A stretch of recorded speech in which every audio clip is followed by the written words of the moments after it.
Welcome to Mac Geek Gab, episode 926 for Monday, May 2nd, 2022.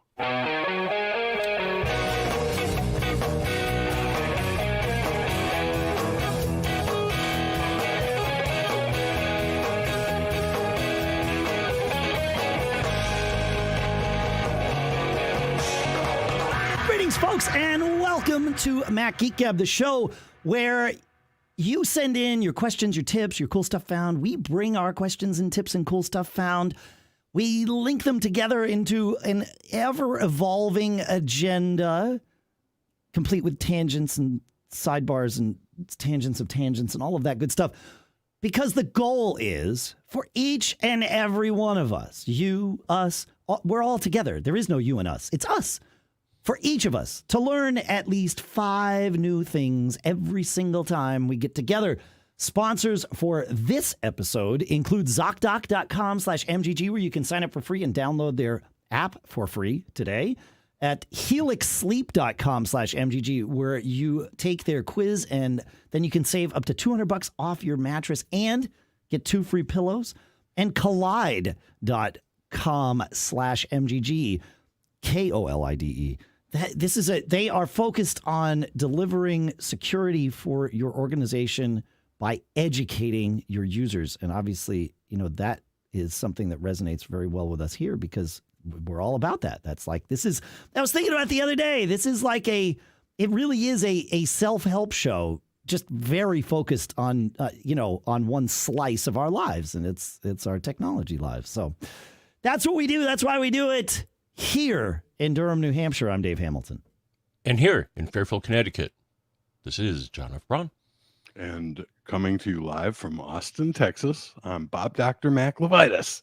How are you, Bob Dr. Mac LeVitus? Thanks for joining us. I am awesome and happy to be here. As you know, I'm a regular listener, and I guess I'm a premium pest. You're a premium pest. There you go. I was going to call you a premium guest, but potato. Well, when I have a question, I send it to you guys. Absolutely. That's what we're here for. And I know you're a premium listener, so you send it to premium@macgeekgab.com. But if people are not premium listeners, where do they send questions in, Bob? I believe the answer is feedback@macgeekgab.com. Or at least it used to be. Feedback@macgeekgab.com. I think he's right. I've heard it. That's it. All right, let's get to some quick tips. We will have lots of conversation, and we will share more about where to find Bob after the show. But let's get into it so that we can really get rolling here. The first quick tip comes from listener Dale. I had no idea of this. He says, and Dale didn't either. He says, I didn't realize until this week that USB-A connectors have a color convention. The plastic piece at the mouth of the connector can be white, black, or blue. White means USB 1, black means USB 2, and blue means USB 3. I had no idea. I think somewhere deep in like the bowels of my monkey brain, I think I understood that blue meant the fastest one, USB, or not, the fastest flavor. But I had no idea that black and white also meant things. So, yeah, fascinating. I don't know. Did you guys, were you aware of this? Never do.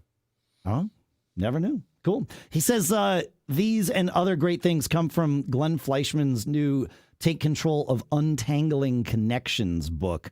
So we will put a link to all of this in the show notes.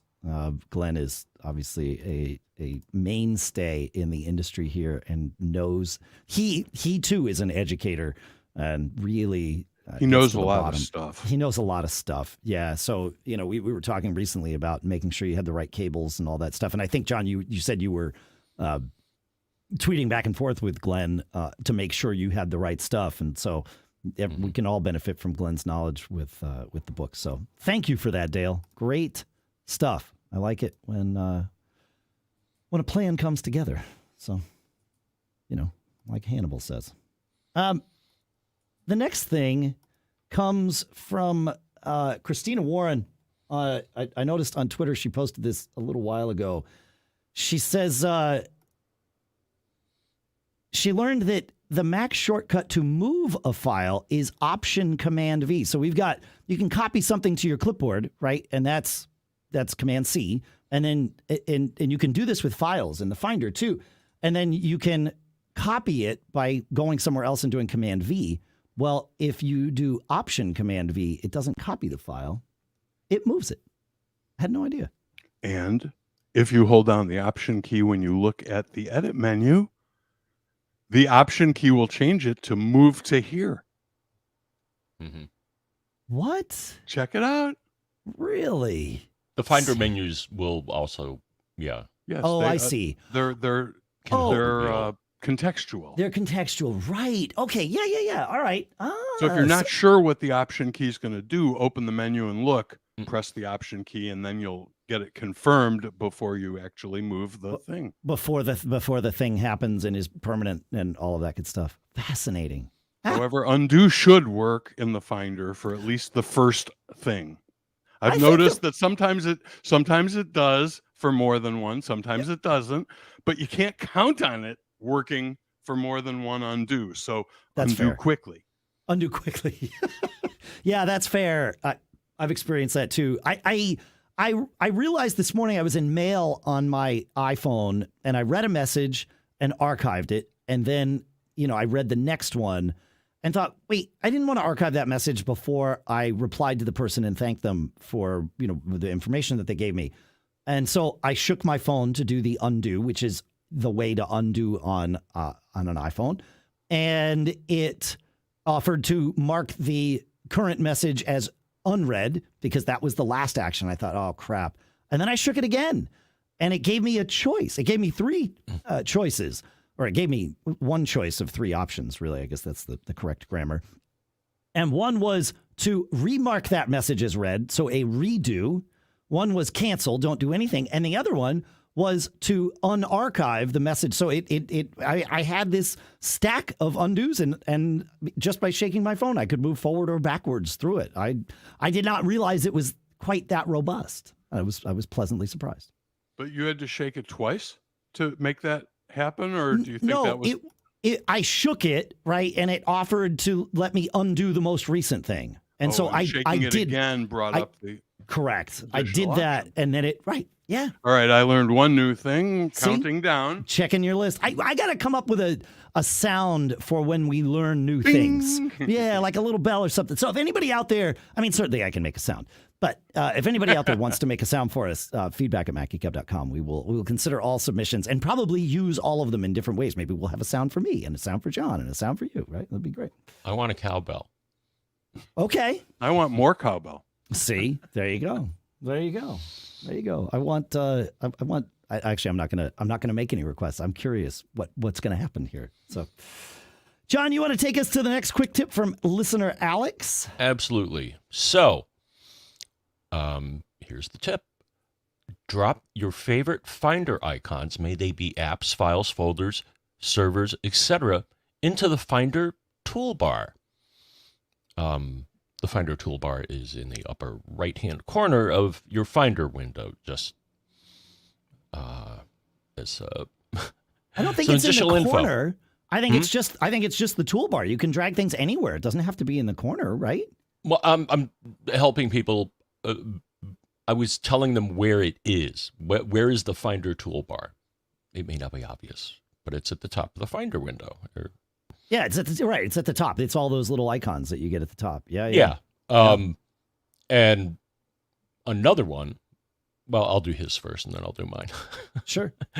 Okay. All right. To add, use Command-Alt. No, that's Option. Command-Option while dragging into the Finder top bar, and you will see a green circle with a plus sign, which tells you that it's ready to be dropped into the toolbar. To remove, use Command-Option and drag out of the top bar. You can even install icons for your favorite system preferences. System library preference panes, just drag and drop. Really? Sorry, keep going. And even if the home/library folder is normally hidden, just drop that library folder in the top bar so it's just a click away. Yeah, that's a good one. Use Command-Control-T to toggle toolbar visibility. To reorganize the icons, hold down the Command key.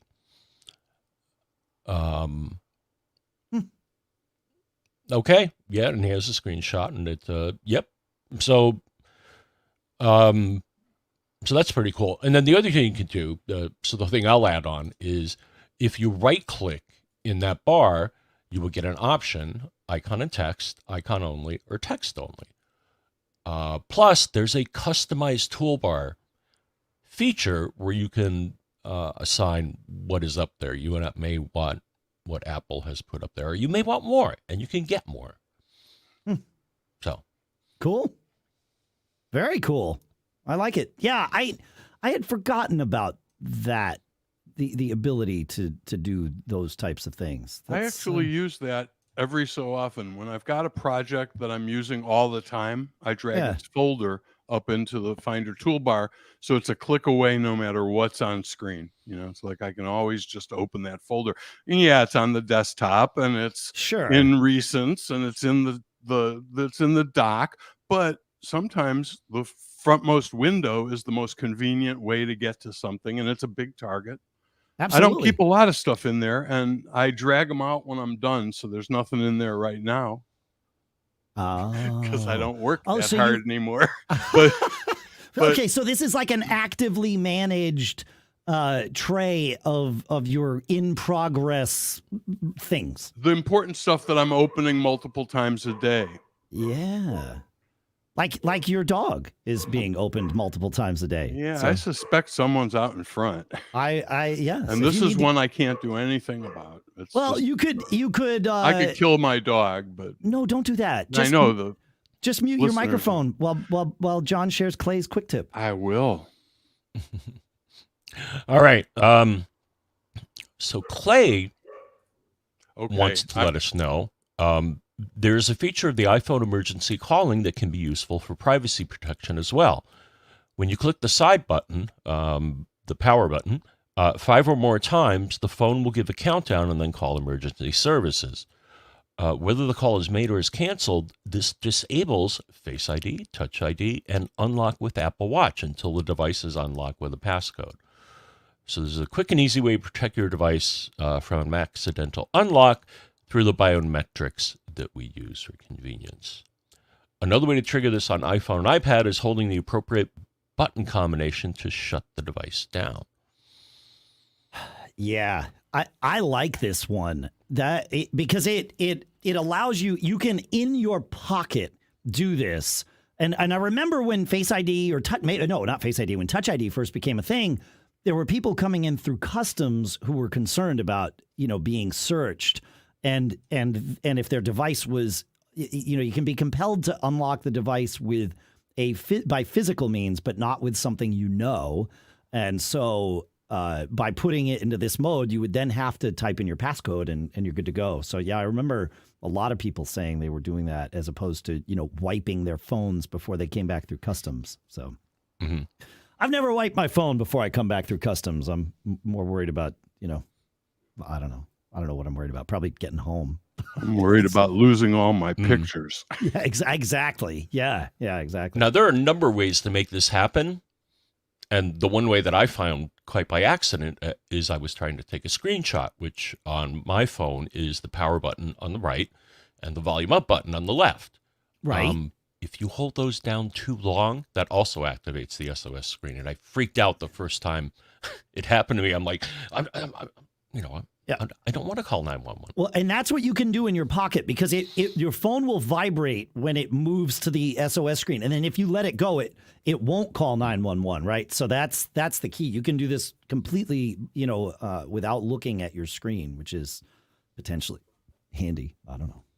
Hey, I learned a thing this week. Well, really, it was something that was born of frustration.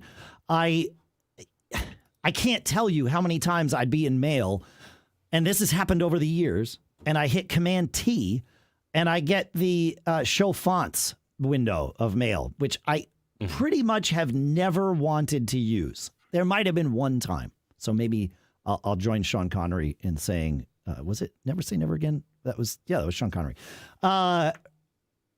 However, What I really want it to do, especially now that we have tabs in Mail, is I want it to create a new tab in Mail because my fingers know that Command-T means new tab because I've been trained by every browser that I use.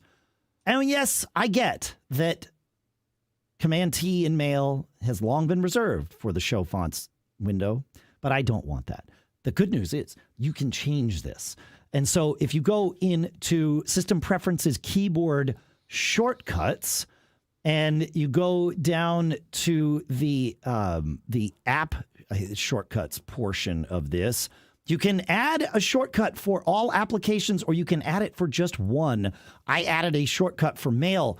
And the trick to this is I looked in Mail first and saw that new viewer tab with NV and T capitalized is how that menu item for a new tab appears in Mail. So I typed that exactly into the menu title field, and then I assign the keyboard shortcut of Command-T, and I say add, and now in Mail, Command-T just opens a new tab, which I absolutely love. To which I would add, look closely and see if there's an ellipsis after the menu item, because if you don't add the ellipsis, it won't work. That's fair. Yeah, that's absolutely right. Yeah, it has to be exactly what the menu item reads as, and then it'll work. And what's cool is if it, like in the Finder, we were just talking about, Command Option V contextually changes the menu. If you want to have a simpler shortcut for one of those contextual changes, look in the menu and see what that contextual change becomes, and then type that in, and it will magically just appear as another line item in the menu with that shortcut ready to go. Yeah, it's pretty good stuff. I like this. It's what we do. It's what we do. But I made my life better with this one for sure. So, all right, John, Tim. All right, Tim reveals things that are hidden. I was looking to see if I could download an iPad app onto my M1 MacBook Pro. So in the App Store, I clicked on Account Settings, Hidden Purchases. I didn't know there was access to old macOS versions available through the App Store. Did you? Huh. All right, that's true. And Ding. truly, yes. I actually, so for me, I saw an El Capitan Gold Master and Lion Server that I had downloaded at some point in the past, obviously. So I didn't know it puts it in the hidden list. Yeah. Now, you may ask yourself, not only how do I work this, but, well, how do you hide things? So just to let people know, if you go into the App Store, you click on your account, it will show you your purchases. Yeah. If you hover over one and you click on the ... one of the options is hide purchases. And I have a lot of things hidden because, after all these years, my app list is like huge, or there's stuff that I don't use anymore and I don't want to see it because it wastes space. So interesting. Two tips in one. Two tips in one. That made me realize when all three of us said we learned a thing, we really will also need a sound for like the trifecta when everybody learns something and it's not just one of us. Ding, ding, ding, ding, ding. Yeah, exactly. You're a winner. I do want to share a bit of condolences this week to macOS Server, since you mentioned it, John. Perhaps it's time to pour one out for macOS Server because it's no longer a thing. So that's, the functionality. Yeah, where was the... But yeah, if you were in the App Store, you would get a message saying, by the way, this is the last version that we're going to release. Right. Sorry. Right. Yeah. But yeah, there's no more macOS Server, which really was just a GUI on top of, and I say just a GUI. At the time, this was kind of revolutionary. It was a GUI on top of all of those Unix services that were there. And slowly it eroded to now nothing. So you would need. I mean, they defeatured it. Correct. Yeah, I mean, the where Unit was going to die is when they defeatured it, and the only thing it would do is MDM. Right. That's right. Yeah. Yeah. Before, I mean, it had I think a mail server and an LDAP server and everything servers. Yeah. Yeah, right. No, well, and all of those things are still there. It's just what we lost is the GUI to manage them. That's all macOS server was really but it was a good GUI. I say just, but it's probably dismissing the value of it. So Right. For people like me who prefer not to use the terminal whenever they can, it's like if there's a GUI, I'm more likely to choose that. Sure. So I'm sad to see that go, although I haven't been doing very much server stuff lately. Right. Well, even to that point, like system preferences is simply a GUI for things that you can do in the terminal.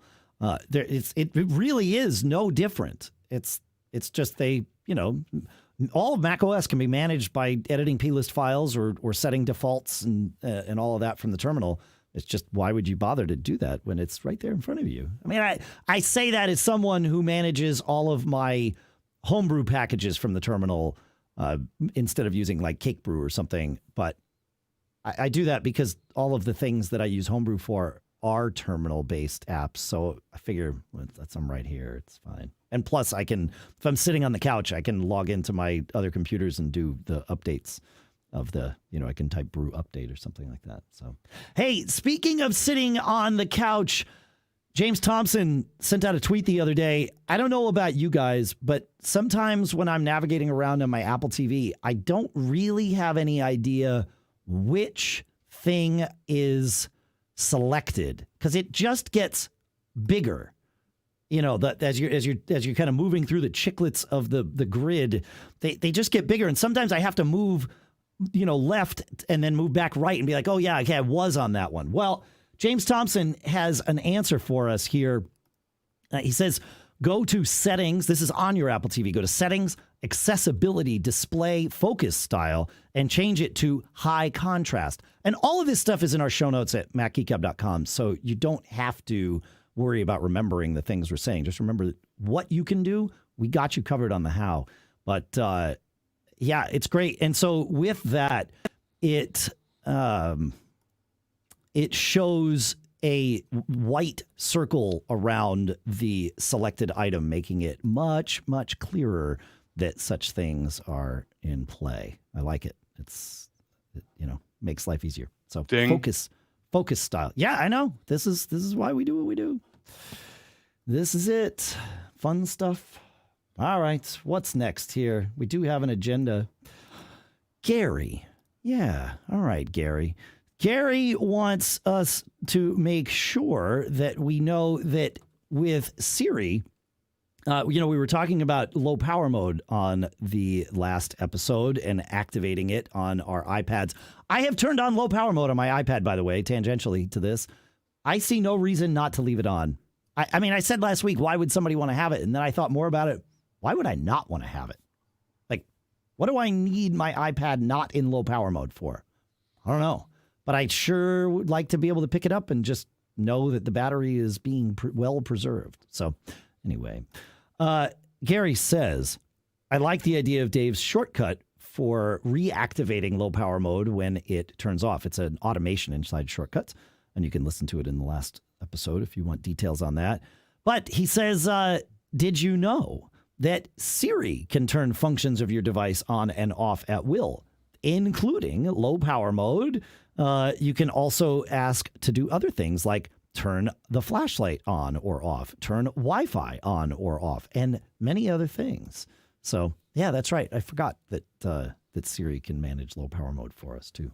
So, these are the things. This is why we do the show. Thoughts on that, guys? Nothing. I got two of you here, and they're both silent. I got nothing. I love it. I got nothing. Love it. All right. John, any thoughts on that? No? No. Okay. That was one I did know. Yes. That's okay to know it. Like the listener, it's that this is the beauty of the quick tip, right? It's the things that are so obvious we wouldn't even think to tell people about them until someone sees you do it. And then it's like, what dark arts are those? And then you and then you tell them and the world is blown. The minds are blown. So I have one last quick tip to share, and then we'll talk about a couple of our sponsors. Then we'll talk about Apple self-service repair, and we've got some of your questions and all of that good stuff. Donna shares it's a technology-related quick tip, although certainly not a computer or a portable computer. These are computers. I don't know. Listen, Donna says that, like many of us, her car has 3 automatic seat settings, but for her, only 2 drivers. And she sets her to number 1 on the thing, and her husband, who sets himself to number 3 for whatever reason. Maybe it's just easier. They have the buttons are at either end of the list, so you're never going to hit the wrong one. She says every now and then, though, and this has certainly been true of all the cars I've owned in the last 15 years, the car loses the memory of one button or the other. She says, or we accidentally do something to cause it that we haven't figured out. Unfortunately, she continues, it always feels like you never get it back exactly right when you reset it. The last time this happened, my husband generously suggested setting number 2 as the same as number 1. Then it's very easy to hit number 2 and push and hold number 1 to reset it. So if number 1 loses its settings, hit number 2, put the seat where you want it, and then boom, reprogram that end result back into number 1. I like this tip. I am definitely going to do this in my car because it drives me crazy when I get in the car. You know, it's supposed to tie to the key fob, and if that doesn't work, I hit the button, and the button like goes. It's like, cool, great. Wait, do you have a Subaru? I do currently, but this happened with our BMW before this and my Volvo before that. But we do currently have 3 Subarus, and they suffer from this. Yes. Yes, and most of the time, I think it erases all of them. when I lose them, I think it erases all 3. But I'm going to try this anyway. Yeah, why not? What's the harm? It's better than nothing, right? Correct. Yeah. One, my Subaru's my one complaint really about Subarus is it is far too easy to leave an interior light on without knowing it. And it happens to me, like the switch in the I have an Outback because I have my drums and I'll pull them in and out.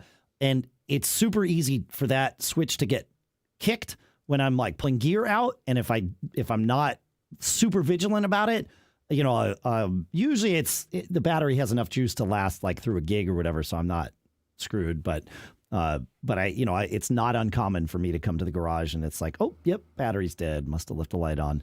And it forgets a lot of settings, and the seat settings, I think, are one of them.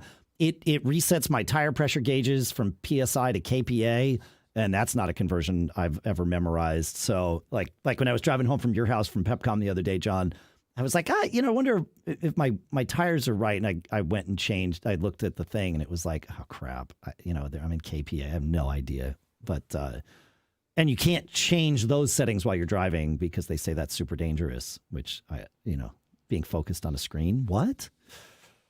I highly recommend you all get, and I'll find a link to one of the ones I bought, but it doesn't matter which one you get. I highly recommend we all keep, batteries in our cars that can jumpstart our vehicles as well as recharge our iPhones. John, you and I were talking about this the other night too.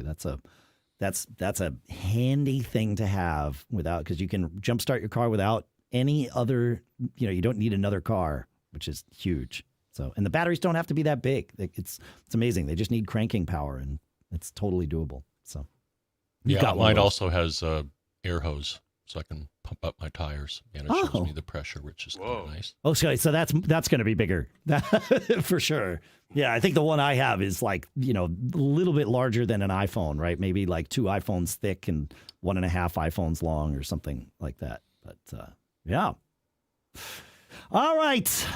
Any more on that before we move on? Okay. Then the next thing I'd love to do, if it works for you, Mr. Braun, is to talk about our couple of sponsors for this episode. Okay. All right. Yeah. Hey, we've been able to travel again recently, and that's been a wonderful thing. But there are some things that I miss when I travel, and one of them is my mattress from Helix Sleep. I got this about 18 months ago, and I really can truly say that I've never slept better, more consistently than I have since I got this Helix Sleep mattress. It's because Helix understands that everybody's different, right? So they have different mattress models to choose from. Soft, medium, and firm. Mattress is great for cooling you down if you sleep hot, and even a Helix Plus mattress for plus-size folks. So Helix Sleep has this 2-minute quiz that matches your body type and sleep preferences to the perfect mattress for you. You can take it alone, the quiz, or you can take it with your sleep partner. Lisa and I took the quiz together, and it matched us up with the Midnight mattress, which has been perfect. This quiz works. We love this thing. It really is fantastic, and setting it up was easy. Just go to helixsleep.com/MGG, take their 2-minute quiz. They'll match you up to a customized mattress that will give you the best sleep of your life, and they've got a 10-year warranty, and you get to try it out for 100 nights risk-free. They'll even pick it up for you if you don't love it, but you will. Helix is now offering up to $200 off all mattress orders and 2 free pillows for you, our Mac Geek Gab listeners, at helixsleep.com/MGG. So go check it out, helixsleep.com/MGG, and our thanks to Helix Sleep for sponsoring this episode. Next up is Zocdoc. You know, finding and booking a doctor who's right for you doesn't need to be a terrible experience. Will they take your insurance? Will they understand your needs? Will they be available when you can see them? With Zocdoc, the answer can be a refreshingly pain-free yes. Zocdoc is a free app, that shows you doctors who are patient-reviewed, who take your insurance, and who are available when you need them. You get to read up on your local doctors, you get verified patient reviews, and you see what other real humans had to say about their visits with each of these particular doctors. So when you walk into that doctor's office, you're set up to see someone in your network who gets you. And you just go to Zocdoc.com, choose a time slot, whether you want to see a doctor in person or do a video visit, and just like that, you're booked. So you can find the doctor who is right for you and book an appointment that works for your schedule. And every month, millions of people use Zocdoc, and I'm one of them. I've used Zocdoc to find doctors around here. It's fantastic. So what you're going to do is go to Zocdoc.com/MGG and download the Zocdoc app for free. Then start your search for a top-rated doctor today. Many are available within just 24 hours. That's ZocDoc.com/MGG, ZocDoc.com/MGG, and our thanks to Zocdoc for sponsoring this episode. Next up is Kolide at KOLIDE.com/MGG. Kolide is perfect for organizations which care deeply about compliance and security, but don't want to get there by locking down devices to the point where they become unusable.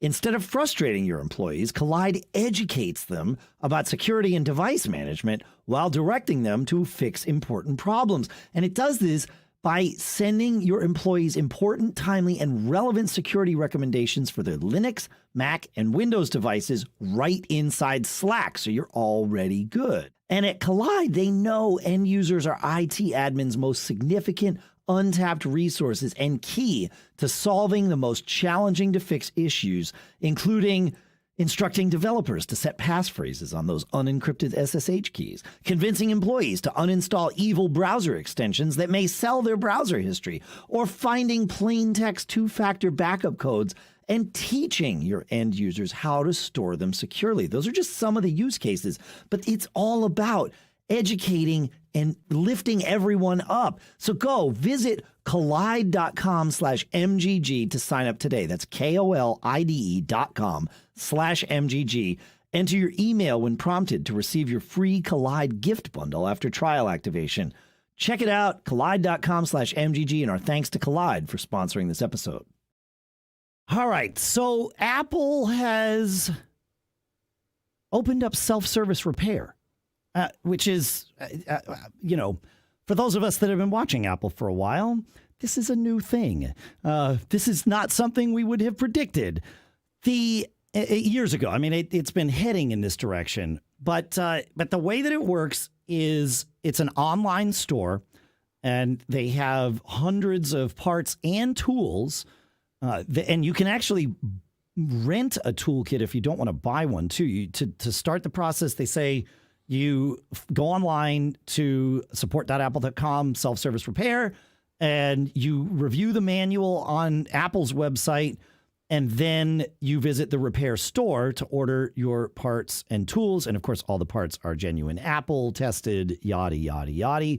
And like I said, they've got tool rental kits for $49 so that you don't have to purchase tools for a single repair. Although I will say that for $49, you can probably buy a toolkit that will cover most repairs if you're a little if you just do some research and, if it's not from Apple, go get it from iFixit or whatever. But yeah, I found this really interesting. I don't, John, what are your thoughts on this? I think it's a response to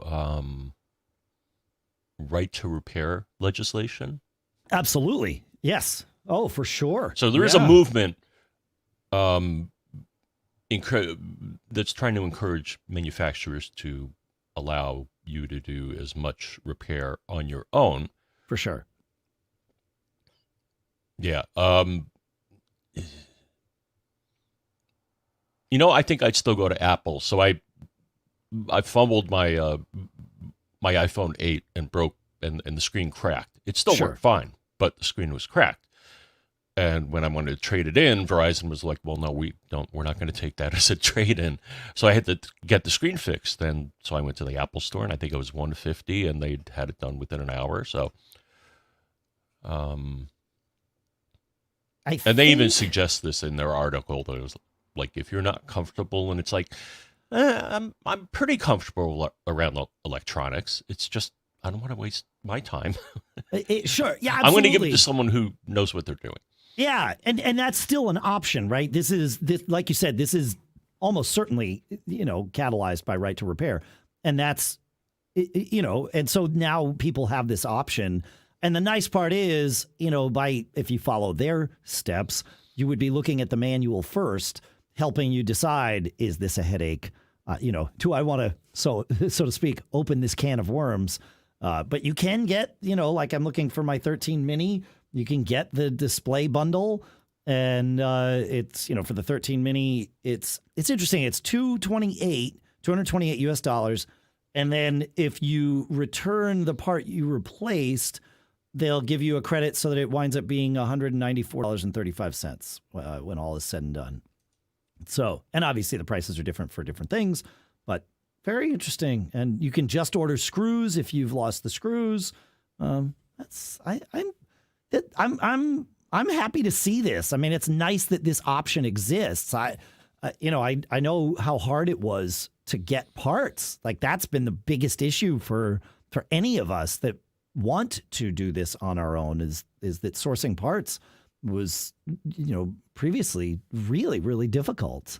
The way third-party repair shops would get parts is Apple would sell like in bulk, and companies like, I know, like Tech Restore years ago, it was kind of their whole, or a segment of their business model was they would buy in bulk and then go through and make sure figure out which ones were good and which ones weren't, because Apple would just be selling, tons out the back door or whatever. And then they would piecemeal those off to, folks who wanted to repair their devices. And I presume that's how everybody else did it too. But now you can get them right from Apple, which is great. Like, that's, I see no reason why we didn't have, I see lots of reasons why we didn't have this option before. I'm happy that those have gone away.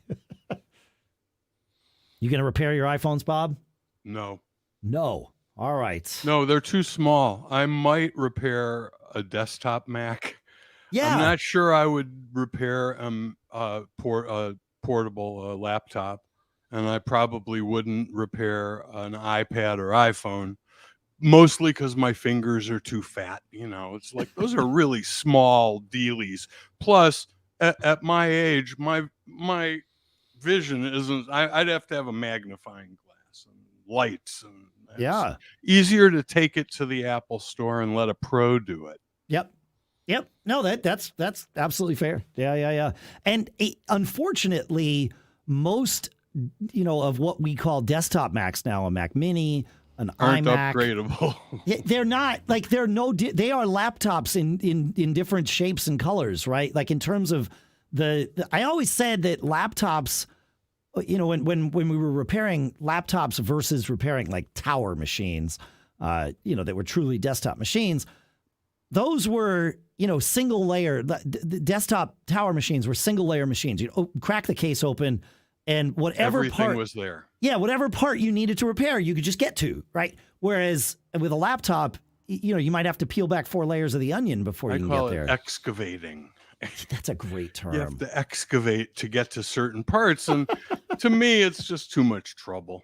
I don't know. I've never really been one for fixing stuff myself anyway. Yeah.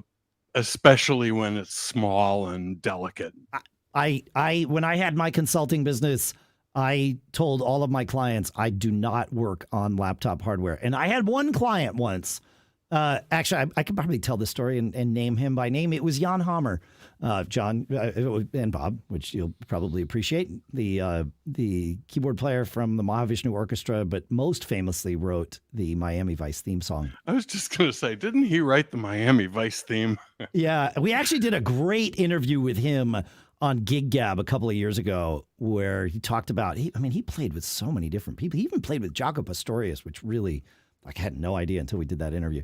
But anyway, he called me and his son's laptop had died. And he's like, I need the data off the hard drive. I don't care what happens to the rest of the laptop. And I said, okay, I'm going to take you at your word for this, Jan, but we're going to talk about this. You're going to give me the laptop, and the only thing you're going to get back is the hard drive. Hard disk, yeah. That's it. I said, and I'll take the data off the hard disk. We'll deal with all that. I said, but the remains of the laptop will be discarded. Are we okay with this? He's like, yeah, this is a one-way trip. I'm like, okay, one-way trips into laptops, that I can do. Boom! Yeah, exactly. And it was, I still use the iFixit repair manual at the time to do it, whichever Mac laptop it was. But I think it was excavate. To excavate, yes. Yeah, I love that term. But then you threw away the rest. I did. I laid waste to the remains there. I actually have had clients have me do that also. Yeah. They don't care what happens as long as they get they don't even care if they get the disk back. No, they just want the data. The data comes back. Exactly. Yeah, and that's all Jan wanted too. He's like, just the data. I'm like, yeah, I got you, Gan. Like, if the data is still intact on the drive, you will have it. I can assure you. Yeah, what a disaster that was. Diving in. He was like, you need to help me. I'm like, oh, yeah, man. I love you, but here are the terms of this deal. That's right. Yeah, and then he taught me how to play Star Cycle on the drums, which was great. He's a fantastic drummer, by the way. Jan is. There's an entire Santana album where the only instrument Jan played on it was drums, believe it or not. So, go ahead, John. Sorry. No, I'm just wondering if future products, obviously, I guess. I mean, so now you can repair a 12 or a 13, I think. Yeah, it's only iPhones right now in Apple's self-service repair store. Macs right. as well. That's right. Yeah. Yeah. It'll be interesting to see how far back we go when we are able to repair Macs, right? Like with which models does it start? I fondly remember, so my current machines were not user serviceable at all.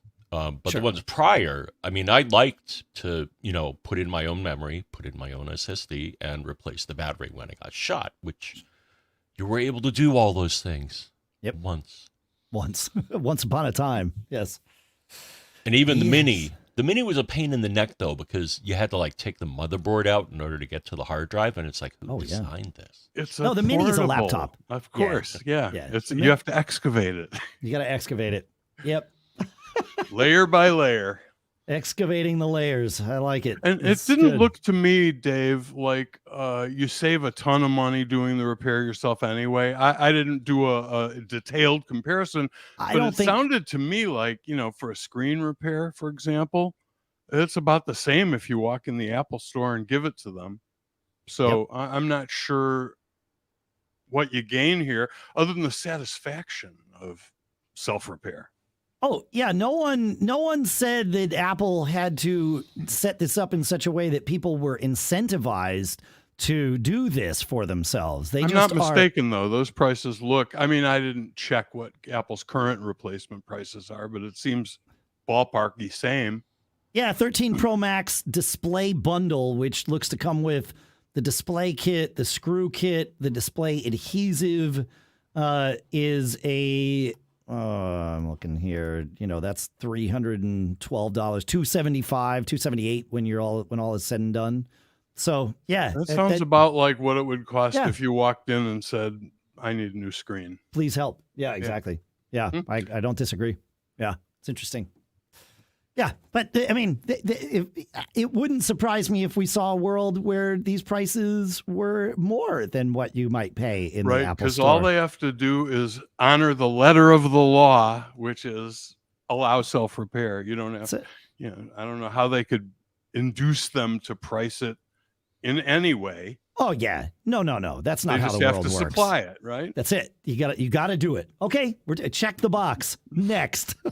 Yeah, they're $9,999, but hey, you can buy it. We'll take your money all day, every day. That's right. But if you have a problem with this, we recommend you visit the Genius Bar. We have a price structure there too.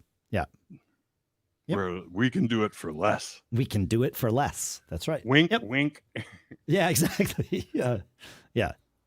No, I think most people will be just like you guys said. You are like, why bother? Now there may be a scenario if the stores near you, if there are no stores near you, right? No Apple stores near you, or if they're shorthanded in that moment to the point where repairs are 6 weeks out.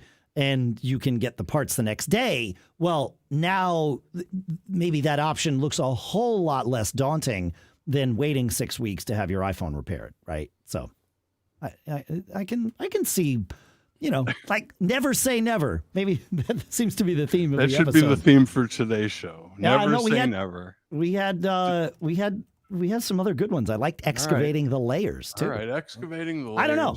I'll play with some topically topically appropriate clip art. Yep. Like when we did that episode with Allison Sheridan, the title was going to be Spring Break, and icons go crazy, Spring Break, and I cooked up this whole thing, and then I found that picture of the abandoned storefront, and we decided that Costmart in Saskatchewan was a much better way to go. But maybe the Costmart in Saskatchewan will sell you these Apple parts at a discount. I don't know.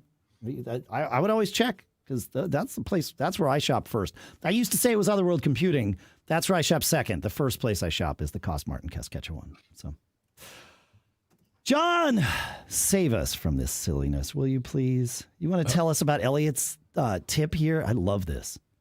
Okay. Eliot says, maybe it's because I'm aging, but I increasingly have a need to swiftly jot down notes while I'm working at my Mac before I lose some ephemeral piece of information. Of course, with a few steps, we have always been able to open the Notes app or any other text editor to quickly jot something down. One step faster, certain apps put an icon in the menu bar to open a notepad, and of course, you can configure hotkeys to quickly open writing apps. But Monterey introduced the absolute fastest way to start a new blank Apple Note with the new so-called Quick Note feature. You can do it with a hotkey. Default is Function Q, but that's the best way to activate Quick Notes is simply to move your cursor to the bottom right-hand corner of the screen and click on the white button that appears to open Apple Notes. Huh. Oh, have you not done that yet? No. He's right. It's awesome. Yeah. It's cool. Okay. Either to the last note or a new blank note. As you configure it, your note will, of course, sync across all devices via iCloud. However, I've been envious and frustrated by this innovation because I would much rather use Drafts by Greg Pierce from Agile Tortoise, 10 years old and still being actively developed in leaps and bounds, than Apple Notes, given its support for plain text and Markdown. You must have covered Drafts at some time, but just in case, Drafts, as its tagline said, is truly where text starts for me on my Mac. Whenever you open the app after a configurable interval, I have mine set to 5 minutes, it opens a new page to accept keyboard or dictation text entry. You configure any actions you desire with the entered text, whether it's going to be saved as a new note or appended to an existing one. Copied to the clipboard, sent as an email message, tweet or text message, save as a reminder or new calendar event. add it to my journaling app, instead into any other app, etc. There's an extensive library of actions that integrate with a wide variety of apps and services, and an active user community always developing new ones, new entries. So this is okay. So we're on a little bit of a tangent, which is a fine tangent.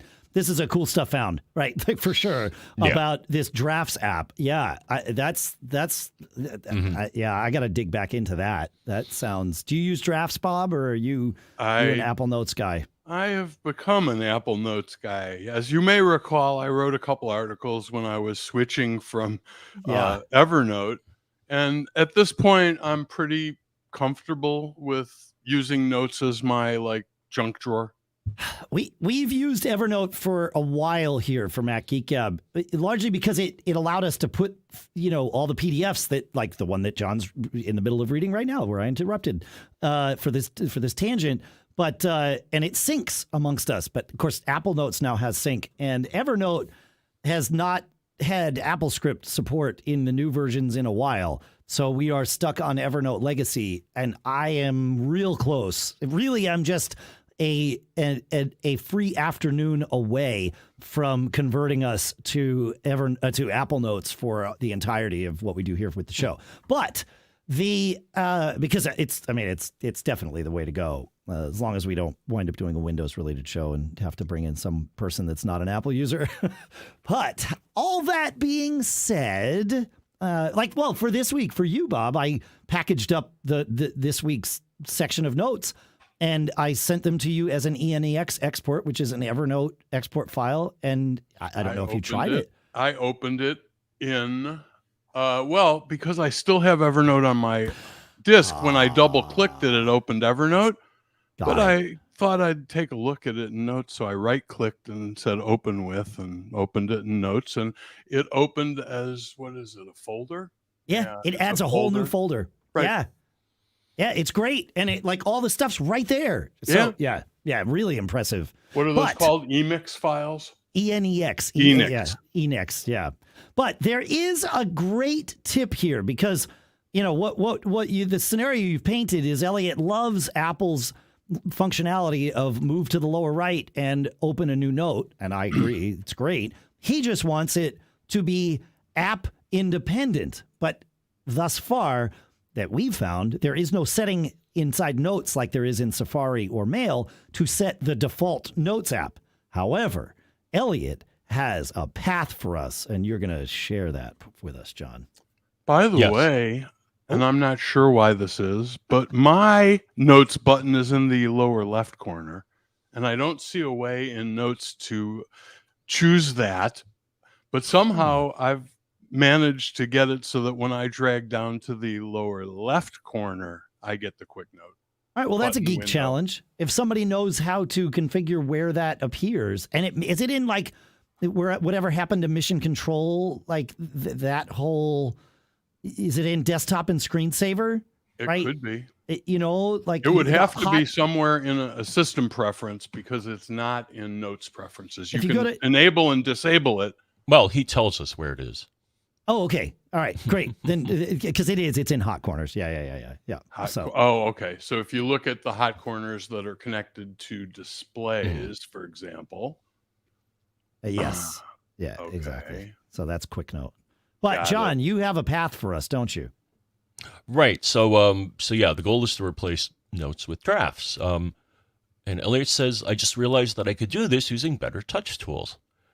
Since discovering moving the cursor to the screen corner is one of the classes of triggers that Better Touch Tools supports. So I got rid of the built-in Quick Notes function by going to System Preferences, Desktop, and Screensaver, Hot Corners, and unchoosing Quick Notes from the lower right-hand corner. So that answers the question. And that's how I did it.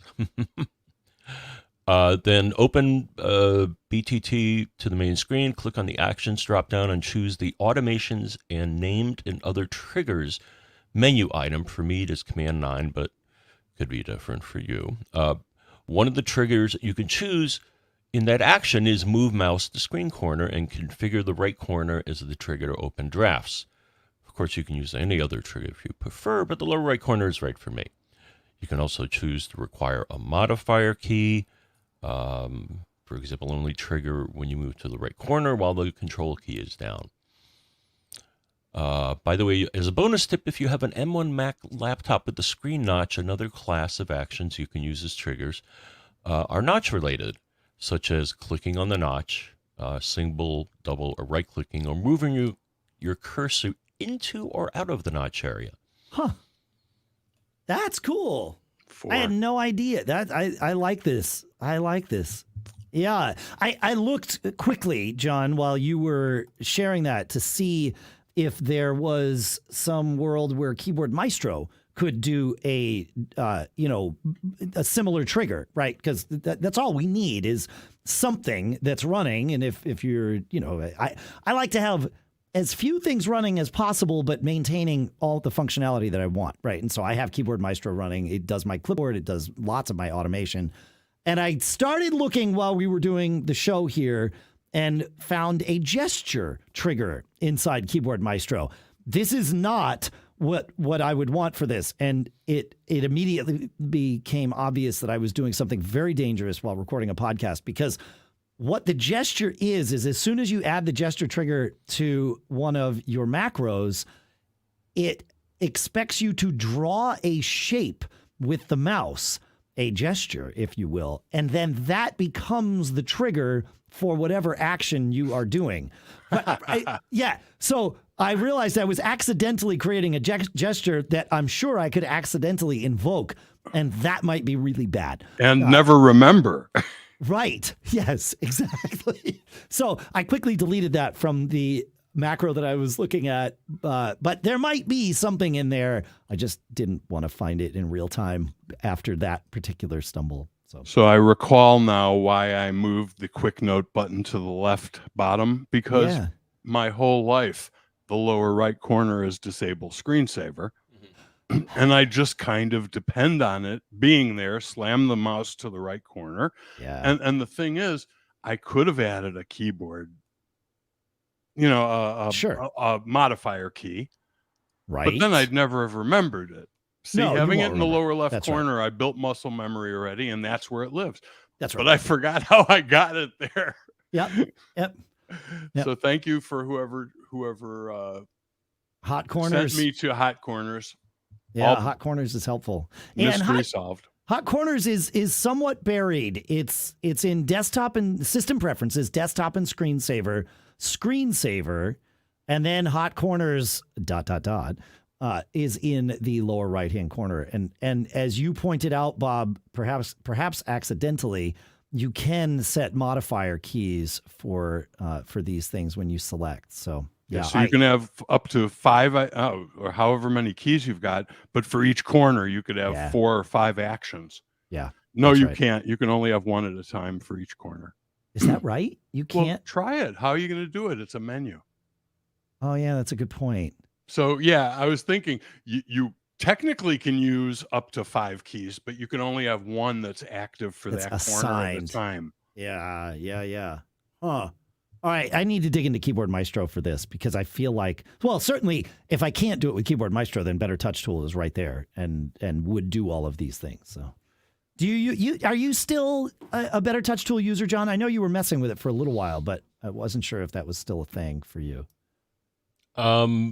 Yeah, with the add-on for the touch bar. Right, you still have a touch bar laptop. Yes. Yeah, Golden Chaos is the. Yeah, it actually makes the touch bar useful. Yeah, imagine. It has Apple... it shows the time. It has a weather widget, all sorts of things. If you press them, you get more details. Calendar things. Well, some of it's built in with the OS, but this adds a lot more functionality. Yeah, for sure.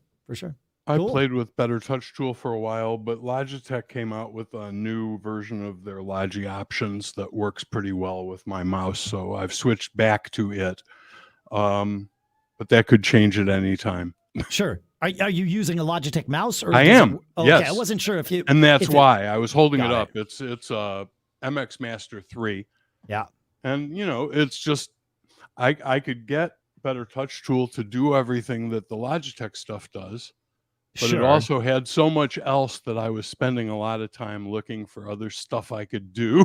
Yep. It was, again, like running OmniFocus or something. I spent more time playing with setup than I did actually working. It's like I was always looking for one more thing I could do with that side wheel. Yeah. So I switched back to Logitech software, which is streamlined and just does what I need, and it's been working pretty well. Yeah, that's great. That's great. And I love this mouse. It's like I try other stuff. I've tried a million times to become a trackpad enthusiast, but given the choice, my hand wants that mouse with 3 buttons, or 7 buttons actually on this mouse, or 9 buttons.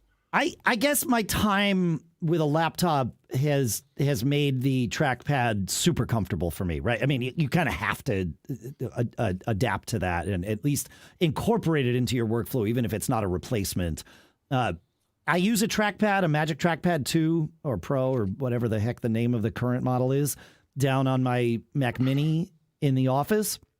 But I have one, but I prefer my mouse. Yeah, and I have the old one up here in the studio, but for whatever reason, I gravitate to this old. I mean, it looks disgusting. Yes, the show is an audio show, so we tried to keep things from being visually reliant most of the time. But I wouldn't even show this on the video because I'm embarrassed of how terrible it looks. But, it's just this old Razer mouse. It's a wired mouse. And it works, and it's what I'm comfortable with. And it's probably because, doing the show, I have so many things going on that it's like, all right, the parts of my brain that can just be on autopilot, let's just leave those on autopilot, and the mouse tends to work okay for those. Sure, and I don't use the keyboard on my laptop as my keyboard very often. Yeah. Only if I'm not home. And 99% of the time, it's on a roost stand. Sure. And I'm not using the keyboard or trackpad. Everything's hooked up to a dock and a big screen and an iPad. So I have 3 screens now, and keyboard, and so I've just never made the switch. I've never gotten comfortable enough, and I know I can do everything the mouse does and more on the trackpad if I just forced myself, and I try every so often. I've got one right here. I take the mouse away and try to make myself use it, and in a couple of days I'm like, oh, where's my mouse? I feel like you got mittens on again. Where's my mouse? Yeah. I mean, it's out. That's why there's options. I'm an iconoclast. I'm old. I'm a Luddite. There's this thing that has been coming up for me lately, and I realized actually after listening to a recent episode of ATP, the Accidental Tech podcast, that I am not alone, and that this is not a problem unique to my setup here in the studio. I would routinely come up here, but not always come up here, and have my computer wake from sleep only to realize none of my peripherals were attached the way I wanted them to be. And this is relatively new, last month or so, right? And so it's like, what's going on? And I would restart the Mac, but that wouldn't necessarily fix it. If I shut it down and turned it back on, that would fix it. And then I realized just taking the power out of it was only things connected to one of my Thunderbolt device. It was a Thunderbolt hub. And so I realized if I just pull power from that Thunderbolt hub, reapply power, then it's fine. And then it's fine for a few days, and then it goes away again. Okay, well, I know what the problem is, and I know why it appears to be intermittent for me. This happens, CalDigit sorted this out. This happens with 12.3 and 12.3.1. It is newly introduced, and it is when the Mac wakes from sleep, the Thunderbolt connection does not get renegotiated. The way to fix it is one of 2 ways, and CalDigit points both of these out. Number 1 is disable sleep mode on your Mac so that your Mac never goes to sleep, and then you won't have this problem. You can still let display sleep happen, but just don't let, what we'll call motherboard sleep or whatever the rest of the sleep is. So that's number 1. But number 2 was far more informative to me, given the path I just explained. reconnect the Thunderbolt dock on each OS reboot before your computer goes into sleep. It only needs to be done once per reboot. And as longtime listeners might remember, my Mac in the studio is scheduled to automatically reboot once a week on Thursday mornings. So that's why occasionally I come up and it's all disconnected. But most of the time I come up and it's fine because I fix it by doing this reconnection, and then it stays fine until the next time I reboot. Clearly, something Apple can and hopefully will, because I think they need to, fix in software. But have either of you experienced these things? I had a similar issue where occasionally when I rebooted my Anchor dock, my Anchor Thunderbolt dock, would switch to green light, which is not powered. Yep. And then all I had to do to fix it was notice that it was green lighted and turn the power on, press the power button once. That brought it back.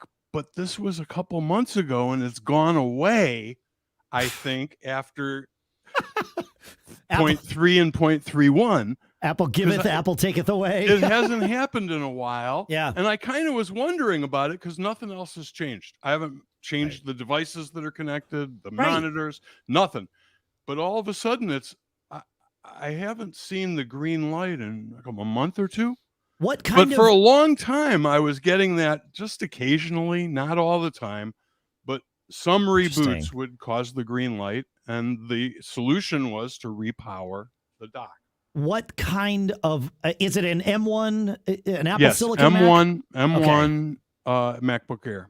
Okay, so I don't have this problem down in the office where I have also lots of Thunderbolt devices, and again, there's obviously some interaction, right? And CalDigit knows what it is. They probably do. My guess is Other World Computing knows what it is too. Probably. I don't have mine is an OWC device that I need to reset, but I mean, it's all Thunderbolt, right? So, and CalDigit and OWC both know what they're doing with the Thunderbolt stuff as far as I'm able to tell. So, but I was wondering if this was Intel versus Apple Silicon, because I'm still Intel here in the studio. I'm Apple Silicon downstairs. I'm not interested in replicating this scenario. Like it's too much headache. But John, have you experienced this with any of your Thunderbolt hubs? No, I have the OWC, I think 11 port. Same. Yeah. So all I have plugged into it at the moment is USB-A devices. Okay. Yeah, because I did make some changes here. I added this, this third monitor behind me, and I'm super reliant on Thunderbolt right now because my PreSonus Quantum 2626 is the audio interface that my entire world relies on, and that is Thunderbolt. Now, I love it because it's Thunderbolt. It's like super efficient, and I love the preamps in it too, but it's just like the latency on it is so low. I actually had to artificially add latency when I moved to it, Bob, because I was so used to hearing the delays that USB incurred. That's funny. So it took me, I had to wean myself off of those buffers. Reducing it, yeah. Yeah. But I don't know. It's interesting. All right. I'm trying to think of where to go here with the time that we have left. Photos is a thing, I think, that is of interest to you, Bob, right? You do enough with photos. All right. So let's go to... Before you do that. Yes, sir. I would like to say I'd rather you do the Moom deal right. because I wrote a column about Moom and Stay recently. Then, John, will you take us to listener Bob's comment, but not this listener Bob. Different listener Bob. Comment on show 919 about we were talking about Moom and Stay, and I said I use Stay because it allows me to granularly and specifically customize my window placement, and I said I don't think Moom does that. And listener Bob, that's not Dr. Mac, wrote in, and you've got his email in front of you, I think. Yes. So Bob says, I strongly suspect you have already received Moom information on how to save a window arrangement, but I figured I would pass along my experience with Moom as well as Stay. Moom, preferences, custom, +sign, arrange window. Will allow you to memory the current open window sizes and arrangement position on the screens. When you first create a new arrange window preference, you get to save snapshot. After that, you can update snapshot as you decide to rearrange things or to add additional open windows to your arrange window preference. Note, I first used Stay as I could more easily understand how Stay worked, but over time I found that it would not always work correctly, and after a while it got annoying. This was mostly associated with multiple iTerm 2 windows and tabs. I would find that sometimes the wide windows with multiple tabs would turn into narrow windows, or the other way around. So I decided to look more closely at Moom, and after some Google searches, I found the arrange window preference. I've been using Moom for about 2 years, and I found it works better for me, especially being able to update my existing arrange window preference with changes. Interesting. All right, I'm gonna have to dig back into Moom. Bob, you I own both. Okay. I owned Moom until you guys talked about Stay. Then I bought Stay and tried it. Okay. So here's my issue. I want something that will just remember things like where I like my mail window. Yeah. And automatically put it back there if it's not there, because I wake my Mac up and it moves windows around and shrinks them and changes the monitor they're on, and everything is a mess. And what I want is when I wake it up for it to go, hey, this isn't right. Boom. Stay does that. Now, Yes. I'm not saying Moom doesn't. Moom does, but it requires a keystroke. I just want it to happen. Same. So Stay will do that, but it's not consistent. It doesn't always. I have a keystroke when it doesn't. Yeah. But for me, it was a better option because I don't change it. Right. I've got a whole layout that's just done. And if I were to change it, I would just memorize the new layout and that would automatically recur. But that's the key for me, is I don't want to have to like go, oh, they're out of order again. What's the keystroke for that? I just want them to go back where they belong. Yeah, and Stay does that, and it says rearranging windows while it's doing it. So I know that, like, oh, they came up in the wrong places, but they're moving back like by magic. Yeah, I want them to be like JoJo and Sweet Letter Martin. They got to just get back to where they once belonged. And well, Stay theoretically does that, and when it doesn't, I can use my keystroke. I could never find a way, and I like Moom. I have no problem with it, but I couldn't find a way to make it automatically to automate. Yeah, no, the automation of Stay is the thing. Like when I wake up, run that instead of having to keystroke. And I probably could hook it up with Keyboard Maestro now that I think about it. Yeah. Hey, I'm a registered owner of both. When I have time, I'll play with maybe, I don't know. Yeah, no. So far, I have to say, though, I've been happy with, what's it called? Stay. Stay. So it's what's running now, and it seems to be working most of the time. Yep. So. Right. And they're about the same price. Once I think Moom is $10 and Stay was $15. The cost is I mean, if for the functionality they deliver, it is absolutely worth it, and you won't think about it again. But why has this been in every version of macOS 10 since time immemorial? It is definitely a bug when you put a window somewhere, and when you wake up, the window has magically moved somewhere else. Yeah, what's up with that? Well, it's I call it a long-standing bug. I agree. Yeah, why do these products need to exist? I should just put it somewhere and it stays. Like why does there need to be an app called Stay? Why isn't just a function? Base like table stakes functionality. Not only that, the guy can make a living with an app like Stay over multiple versions of the operating system. Yeah. It's like, why don't you Sherlock that? Yeah, exactly. You're going to Sherlock something, All right. Hey, you younger folks probably don't know what No, it's probably kids. You might have to ask your parents about Sherlocking. Bob, we are running out of, we are at the point where we would end the episode. However, you're here. I have a visual aid. Yes, and you have a cool stuff found that you're going to tell people about, but I'm going to highly encourage folks to watch the video. I will make sure that this is one of the things that Sadie clips out. This is very visual. So that you don't have to scrub through the video, but of course you can scrub through. In fact, you don't even have to scrub through. You know, we put chapter numbers in everything that we do. So your favorite podcatcher, including Apple's podcast app, supports this. You just go and tell it which chapter you want to go to. And, you know, if you didn't want to hear about Moom and Stay, but you did want to hear about this, you just go to this chapter and you're good to go. The beautiful thing is if you're watching this on YouTube, the full stream, you just go into the YouTube description and I make sure we put the chapter numbers and timestamps there. Click on a timestamp in that YouTube description. It will magically bring you right to this point. So these chapter marks are there for you to use. If you didn't know they were there, maybe that's one of the 5 things you learned today too. And I, for one, appreciate that you put them in because it does make listening better for me. I'm glad to hear that. Thank you. Yeah, that's. I mean, it's good feedback. We've heard that. You're not the only one, but I feel like it's something. Obviously, we do every week, but I feel like it's something that most people don't know about, and I always forget to mention it. So thank you for letting me take the time to do that, folks.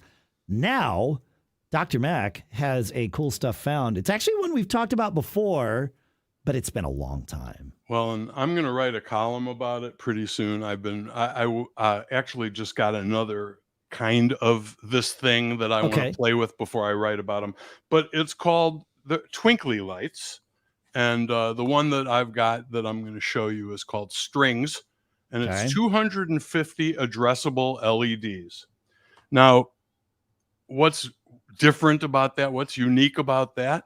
Well, each individual LED is mapped, and you can then make it do things like this. Let's just show some. So Bob is showing patterns of lights that I guess you drilled holes in. This is a piece of wood I built, and there's 250 holes. Okay. That's not the only way you could use this. No. And I'm going to tell you why it's so cool. But not only will it do stuff like this. Look, he's showing an American flag pattern. And it also will dance to, if I were playing music, I could get it to respond to music, which is really cool.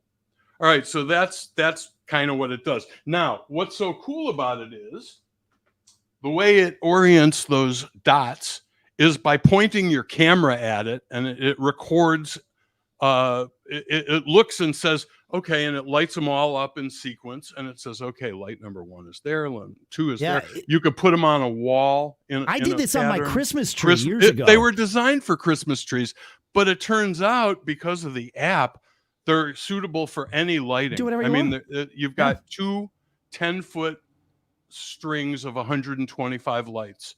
And it doesn't matter. This is the part that I want to make sure people don't lose here is that it doesn't matter how you lay them out. You don't need to worry about where light number 1 is. You like for us on the Christmas tree, we just strung them up on the tree. And then point the camera, and the camera does all the work. Yeah, it lights them all up. I think yellow or something. And as you move around the tree, it starts changing the color to, okay, now it's green. I know about those. Go over here and I'll keep changing. Whatever it changes it to, it doesn't matter. But it's got this idiot-proof process. And then it's got all these built-in effects. So, like these stars and swirls, and that stuff's all built in. You don't have to do anything, but you can also do things yourself. Like, for example, you can write your name with your finger. That was going to be my question. How do you program this? There's a bunch the of. answer is you can to a limited degree. You can't do everything that you can do with presets, but you can do a lot of stuff custom. And you do it on your phone. It's not like you have to when to use the word program is technically accurate, but probably misleading. More like assemble. Or you just draw with your finger. Yeah, it's great. Yeah, it's fun stuff. We love these things on the Christmas tree because This was really fun. I made the wood thing because I wanted to be able to take it in like whatever room I want to hang it in. Yeah. What I like is I can say to it, turn blue 40%, and it responds to voice. It doesn't, as far as I can tell, it doesn't let you call up a preset by voice. Oh, but it will do colors. I think it will do pulsing. I think you can say pulse blue. Okay. I know you can say a percentage, so it can act as a room light, and you can go anywhere from, I guess, 10% or 1% to 99 or 100%. Sure. But for the presets, you got to use your phone, as far as I can tell. I'm going to find out, because that wouldn't, I mean, it already responds to voice for some things. I can't imagine it would be that big a deal to be able to say, show the shooting star. I thought I was pulling up presets with the Amazon A-Lady interaction. Now that might work. I'm talking about the S-Lady now. I haven't even set up the A-Lady because the S-Lady is always on my wrist or my pocket. Yeah, fair. Yeah, fair, for sure. Yeah, I set her up for other things, like my office lights. Half of them aren't HomeKit. So of course, the A-Lady is office lights off. Right. Well, we should do a deep dive into HomeKit or HomeBridge and Hoobs so that you can set up Hoobs at home at wherever your new home is, Bob. Yes. And, I get to start over. I get to buy the things that I want. So does it have? So how do you talk to it? Is it Bluetooth or? It's Wi-Fi. It is connected. Wi-Fi. It's connected via Wi-Fi. Yeah. And you just say to the S-Lady, mine are named twinkly lights, so I say set twinkly lights to blue 50%, and that happens. So cool. It's sweet. Yeah, and it's fun. They're not that expensive. No. This thing was, I think, $99, 250 lights, and there's other kinds, different LED types and different configurations. I think there might be some that are fewer bulbs and less expensive, and I think there's even bigger configuration. So there's a bunch of options, and it's pretty fun. I've really had a good time both looking at it and building the holder for it. Yeah, I like building stuff out of wood. Cool. That's my new passion. Hey, you are not alone. I was listening to David Sparks on the I forget which podcast. I think it was the Focused podcast the other day, and he is a recovering attorney now, and a professional podcaster, of course, and he's getting back into woodworking as well. So, yeah. I love Bob, that. I want to thank you for coming on the show, my friend. This has been great. It's my pleasure. Yeah, absolutely. Keep me on the list for fill-in host. You are on the Pilot Pete sub list for sure. Absolutely. Yeah. Really enjoyed it. No, it's great. Bob, I assume most people listening have heard of you or probably heard you before, but if people want to follow the work you're doing now, where is the best place for them to do that? LeVitus.com, which will say working smarter for Mac users.com, because I haven't gotten around to changing it, but LeVitus.com will take you there. And some of my woodworks are up there. You can also hire me as a consultant, and I think that's it for the website for now. Cool. All right. Thanks for hanging out. We have our Discord channel is going very strong. In fact, it's been fantastic.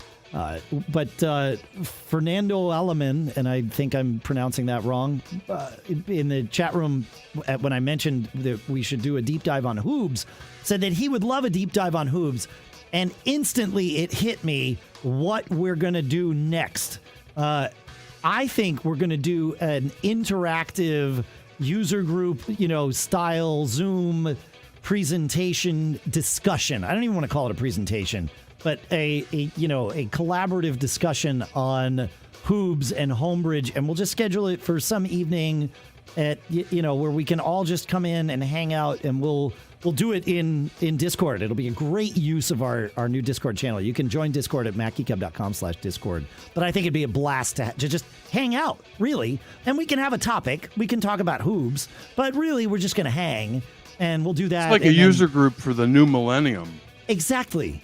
Like it hit me that as I was reading this comment, like just now, like, you know, if some user group asked me to do a hoops thing, I would do it, and I would like spend a day traveling down and back to do this. Like, wait, why can't I do this with all of our listeners? Like, this is crazy. Of course we're going to do this. Yeah, of course we're going to do this. Yeah. All right. So that's coming. Think about other things. We're also going to do it on Plex, too, because I know that there's a lot of us. Plex was one of those things that that user groups would ask me to teach. But in person, teaching Plex, you know, 1 to, you know, even if it's just 15 people, but certainly 150 people, it doesn't work because you need to see, you need to be over my shoulder so that you can see the details of my screen while I'm showing you what I do with Plex. And then invariably, you're going to show me what you do with Plex, which is different. And then we all learn from each other. Well, when pandemic hit and every user group moved to Zoom, I was like, wait, opportunity knocks, because now everyone is looking over my shoulder. Doesn't matter if there's one person or 100 people, you're all seeing my screen as close as you want to see it in your own home. So yeah, Hoobs is the same thing as Plex. It's not, I can talk in general about it, but if you want to learn it, you got to see it and you got to interact with it. It's just like Plex. So yeah, we'll do these things. I'm so excited. I don't know if you could tell. So join our Discord channel. We'd love to have you there. John, anything you want to share before we pull the ripcord on this thing? Nope. All right.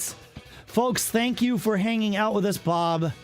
Again, thank you for hanging out with us. It's been a blast. Make sure you check out our sponsors, the ones we mentioned in the episode, of course, helixsleep.com/MGG, Zocdoc.com/MGG, Kolide, KOLIDE.com/MGG, and of course, you can go to MacGeekGab.com/sponsors and see all of them there. I will also point out that the search engine at MacGeekGab.com is super valuable now because it's only searching MGG episodes.